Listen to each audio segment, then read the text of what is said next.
Alors bonjour à tous, j'espère que vous allez bien. On se retrouve aujourd'hui pour parler des Mac M1, en tout cas des puces Apple Silicon, des nouveaux ordinateurs en fait d'Apple qui sont arrivés maintenant depuis quelques années et tout ce que ça va impliquer en fait pour nous en tant que développeurs Flutter. Donc j'ai pu tester en fait sur un ordinateur que j'ai acheté récemment, c'est les iMac de nouvelle génération et donc j'ai pu comparer en fait avec mon ancien MacBook Pro qui est daté je crois de 2018, 2019, en tout cas qui était avec les puces traditionnelles Intel.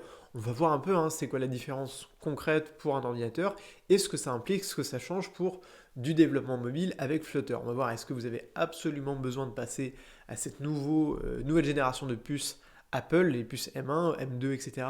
Est-ce que ça coûte plus cher, oui ou non, et est-ce que c'est vraiment indispensable? On va voir tout ça dans cette vidéo. En fait, donc ce qui s'est passé pour la faire courte, c'est que moi j'ai attendu vraiment que ces puces soient vraiment mises en place de manière quasiment systématique sur le marché des ordinateurs d'Apple, et ça se retrouve vraiment que dans les ordinateurs Apple. Vous n'allez pas avoir de PC avec des puces M1 parce que c'est tout simplement une puce qui a été développée par Apple à partir des puces qui étaient du coup disponibles sur les iPhones, sur les iPads. Et en fait, la grosse rupture technologique, c'est quoi? C'est qu'en fait, ça peut vous permettre de faire tourner des applications mobiles à la base qui ont été développées sur iOS sur des ordinateurs de bureau Apple. Et donc ça, c'est une énorme différence. Par exemple, nous, ce qu'on a utilisé pour faire le montage de nos vidéos, à la base, on utilisait en fait, on travaillait avec une tablette, un iPad, non c'est un iPad, c'est même pas l'iPad Pro, juste une tablette, et on utilisait le logiciel LumaFusion. Et bien avec ce nouvel ordinateur iMac qu'on a acheté, et bien on peut maintenant faire du développement et du montage surtout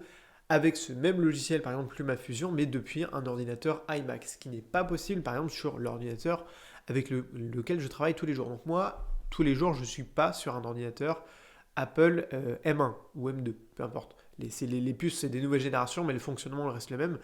Ça veut dire aussi que c'est pas indispensable. C'est-à-dire que concrètement, pour le développement Flutter, vous n'allez pas accéder à de nouvelles fonctionnalités. Ça va pas vous développer de nouvelles choses, enfin vous débloquer de nouvelles fonctionnalités. C'est surtout pour de l'utilisation courante, vous allez pouvoir installer des applications mobiles à la base faites pour iOS et du coup de les installer sur votre ordinateur Mac.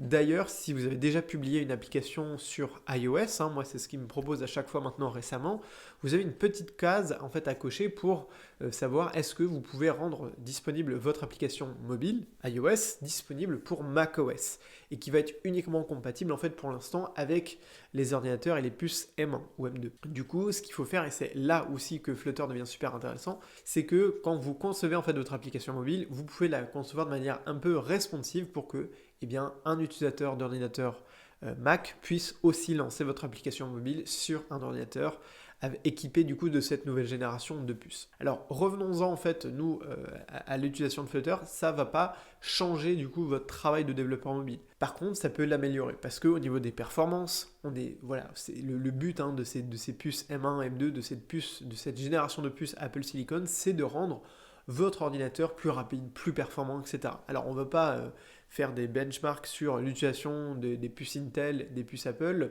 C'est complètement, enfin je ne vais pas dire que c'est complètement différent, ils sont partis des mêmes fondamentaux, mais c'est un fonctionnement qui va être différent. Ce que ça va changer pour nous, c'est qu'il y a des petites installations qui sont légèrement différentes. Franchement, c'est légèrement différent. Moi j'ai tout repris et tout mis à jour, notamment dans le programme gratuit de Flutter Evolution pour la vidéo d'installation de Flutter sur Mac.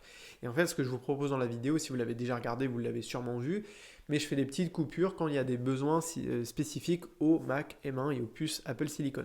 Mais en fait, il y en a très très peu. Par exemple, vous allez retrouver une version d'Android Studio spécifique au Mac M1. Mais en fait, il n'y a rien de différent. L'installation est la même, la configuration est la même.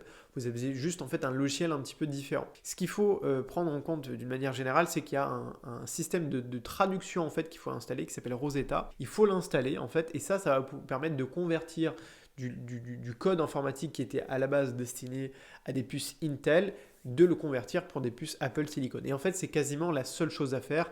Il y a même pour l'installation, la configuration du SDK, en fait, il n'y a quasiment aucune différence.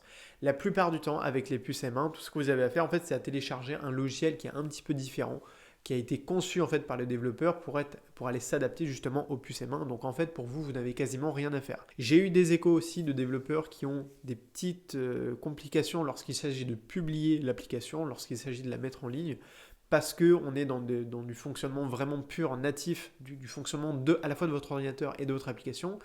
mais dans le développement de tous les jours, en fait, il n'y a vraiment aucune différence. Donc pour résumer, est-ce que tout le monde doit passer au Mac et aux puces Apple Silicon? Pour le moment, c'est pas obligatoire. Maintenant, si vous avez l'occasion d'acheter un Mac aujourd'hui, que ce soit un MacBook Pro, un Mac de bureau comme les nouveaux iMac, que je conseille d'ailleurs, qui sont très très bien, et je trouve quand même un bon rapport qualité-prix de la part d'Apple, oui, moi je vous conseille de prendre les nouvelles générations avec les puces M1 et je pense qu'à l'avenir, en fait, Apple va complètement supprimer les ordinateurs avec les puces Intel, si c'est pas déjà fait d'ailleurs, peut-être c'est déjà fait. Je suis pas retourné sur le site récemment, mais je pense que à terme, en fait, tous les ordinateurs Mac vont être équipés de puces Apple Silicon, de puces M1, M2, puis on aura d'autres générations à l'avenir. Ce que je vous conseille, on peut parler un peu des différents types d'ordinateurs Apple. Si vous voulez prendre l'option la plus économique, il y a les Mac mini en fait qui vous permettent d'avoir juste comme une petite tour en fait d'ordinateur et vous la connectez à un écran externe. Moi, je pourrais utiliser aujourd'hui cette disposition-là parce que j'ai déjà le clavier, j'ai déjà un grand écran d'ordinateur. La souris, finalement, tout ce que j'ai besoin, moi, c'est de la tour et de l'écosystème Apple.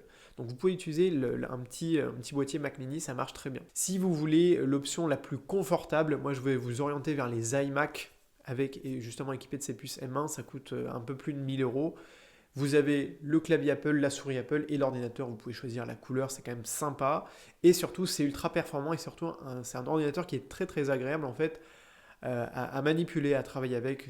Vous avez une superbe qualité d'écran, vraiment c'est très très bien. Et pour un usage courant, je trouve que c'est vraiment très bien, et y compris pour du développement mobile, bien évidemment. Et si vous voulez vraiment l'ordinateur le plus polyvalent, moi celui que vraiment à titre personnel je rachèterais, ça reste quand même le MacBook Pro. Parce que c'est un ordinateur qu'on peut emmener à l'extérieur et on peut vraiment travailler où on veut, donc c'est pas un ordinateur qui est fixe. Moi, ce que j'utilise aussi, c'est un MacBook Pro en fait qui est plié, que je connecte à mon écran externe, donc ça me permet de travailler sur un très très grand écran, ça fonctionne très bien, c'est performant, rapide, il n'y a pas de souci. Mais dès que j'en ai besoin, je peux le débrancher et l'emmener avec moi dans mes déplacements. Et c'est quand même très pratique quand on a une activité comme moi qui tourne en permanence, de pouvoir travailler sur des petits sujets. Enfin, voilà, c'est quand même indispensable pour la plupart du temps. Et encore une fois, par rapport à des iPads, etc., un ordinateur, ça reste quand même très utile et très performant, et d'autant plus si vous faites du développement mobile. Après, quant à savoir, est-ce que tout le monde a besoin d'utiliser un MacBook Pro? Je pourrais faire une vidéo dédiée, mais en fait, si vous ne connaissez pas bien la subtilité entre macOS et Windows et PC Windows, c'est que pour du développement mobile, vous avez besoin d'être sur macOS pour utiliser Xcode, pour installer Xcode, qui est le logiciel de développement d'Apple, et du coup pour par la suite en fait développer et publier vos applications sur iOS. Donc oui, vous avez besoin d'avoir un Mac si vous voulez faire des applications pour iOS. C'est l'une des contraintes aujourd'hui que Apple nous met entre guillemets, mais c'est une obligation. Voilà, ça fait partie du jeu. Pour développer sur iOS, il faut être équipé d'un Mac pour avoir accès en fait au logiciel Xcode. Donc voilà un petit peu pour cette vidéo sur les Mac M1. Vous l'avez compris, je vous conseille de passer à Mac M1 si vous avez l'occasion de le faire. Si c'est pas dans vos projets, c'est pas dramatique, hein, vraiment ça va rien changer pour vous dans le quotidien. Vous pouvez très bien développer avec Flutter vos applications sur les stores, sur iOS, sur Android, il n'y a aucun souci. Et d'ailleurs, je conseille à tous les développeurs Flutter d'utiliser un Mac tout simplement pour pouvoir faire du iOS et du Android. Si vous avez des questions supplémentaires sur les Mac M1 et sur un peu tout l'écosystème, quel ordinateur il faut choisir, etc., n'hésitez pas à me le poser en commentaire. Je ferai en sorte d'y répondre dans une prochaine vidéo. Et également, du coup, aussi de commencer le programme gratuit de Flutter Evolution, puisque vous l'avez vu, je vous en parle à chaque fois, je l'ai mis à jour vraiment récemment avec toutes ces nouvelles étapes de configuration pour Apple classique, les puces Intel, et également les Mac M1 avec tout ce que ça implique. Mais encore une fois, je tiens aussi à vous rassurer, ce n'est pas des changements énormes. C'est vraiment des petits détails à chaque fois qui changent quasiment rien au développement Flutter au quotidien. Donc voilà pour cette vidéo, j'espère qu'elle vous a plu. Moi je vous dis à très vite sur la chaîne YouTube et sur le blog. Et surtout, n'oubliez pas de rêver très grand. Allez, salut!